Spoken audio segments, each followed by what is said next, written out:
আজ ১লা জুলাই। পশ্চিমবঙ্গের রূপকার ডক্টর বিধানচন্দ্র রায়ের জন্মদিন এবং মৃত্যুদিন। এই দিনটিতে আমাদের বিদ্যালয়ের অনুষ্ঠানগুলোর সূচনা হলো এইভাবে।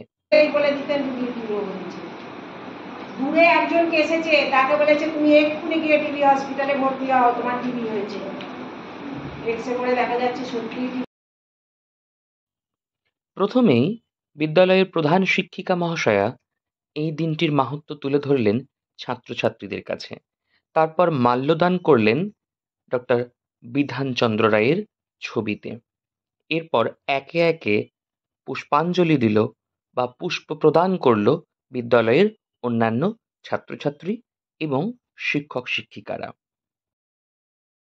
আর তার সঙ্গে মাহাত্ম্য বর্ণিত হলো এই বিশেষ ব্যক্তিটির। যে আমার পাশে যার ছবি তোমরা দেখছো, যাকে মাল্যদান করা হয়েছে, আজ সেই ডক্টর বিধানচন্দ্র রায়ের জন্মদিন।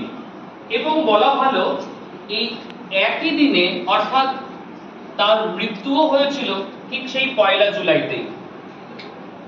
আমরা জানি 1882 সালের ১লা জুলাই তিনি জন্মগ্রহণ করেছিলেন। জন্মগ্রহণ করার পরবর্তী সময়ে ধীরে ধীরে তিনি তার মেধার পরিচয় দিয়েছিলেন। আজ তোমরা যেমন ছোট থেকে বড় হচ্ছ, ভালো রেজাল্ট করছো, পড়াশোনা শিখে শিক্ষিত হয়ে উঠছো, তিনিও তেমন তোমাদের মতনই ছোট থেকে ভালো পড়াশোনা করে শিক্ষিত হয়ে উঠলেন। এবং তিনি এতটাই শিক্ষিত হয়ে উঠলেন এবং পড়াশোনার প্রতি এতটাই মনোযোগী হয়ে উঠলেন যে তিনি ডাক্তারি করার সিদ্ধান্ত গ্রহণ করতে পারলেন। এবং তিনি ভারতের বাইরে, ম্যাডামও তোমাদেরকে বলেছে, ইংল্যান্ডে গিয়ে কিন্তু সেখান থেকে ডিগ্রি অর্জন করে নিয়ে আসলেন। এমআরসিপি এবং এফআরসিএস এই দুটো ডিগ্রি তিনি অর্জন করেছিলেন, যেটা আজকের দিনেও ডাক্তারদের অর্জন করা কিন্তু বিরল। তো তিনি ছিলেন সেই মহান ব্যক্তি যিনি সেখান থেকে শিক্ষিত হয়ে আসলেন, সেখান থেকে বিভিন্ন বিষয় শিখতে আসলেন। এসে ভারতের মানুষের জন্য, মূলত বলা উচিত পশ্চিমবঙ্গের মানুষের জন্য সেবাতে ব্রতী হলেন।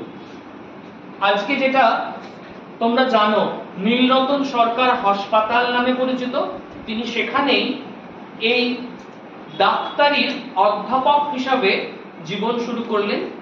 অর্থাৎ যারা ডাক্তারি শিখবে বলে আসছিল তাদেরকে তিনি শিক্ষা দিতেন এবং নিজেও ডাক্তারি করতেন।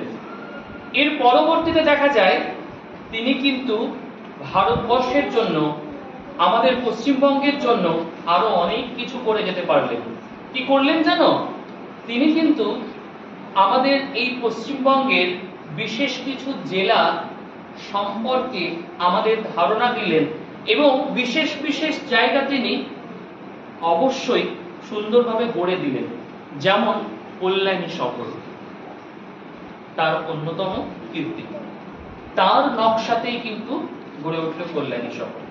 তিনি এক সময় আমাদের মুখ্যমন্ত্রী ছিলেন, এটাও তোমাদের জানা উচিত। জানো তোমরা, তিনি শুধু কিন্তু এই কল্যাণী শহর নয়, ম্যাডাম বললেন না দুর্গাপুর, কল্যাণী, এইরকম তিনি কিন্তু বহু শহর এবং সেই শহরে বিশেষ বিশেষ কিছু কাজ করে গেলেন। এই ব্যক্তি যিনি দেখা যায় কি যে রাজনীতিরও অংশ হয়ে উঠেছিলেন, তাই তো তিনি মুখ্যমন্ত্রী হয়েছিলেন। তিনি কিন্তু 1961 সালে ভারতরত্ন পুরস্কারও পেয়েছিলেন। তবে এই মহামানবের জীবনাবসান হয় 1962 সালে, ঠিক আজকের দিনে 1লা জুলাই।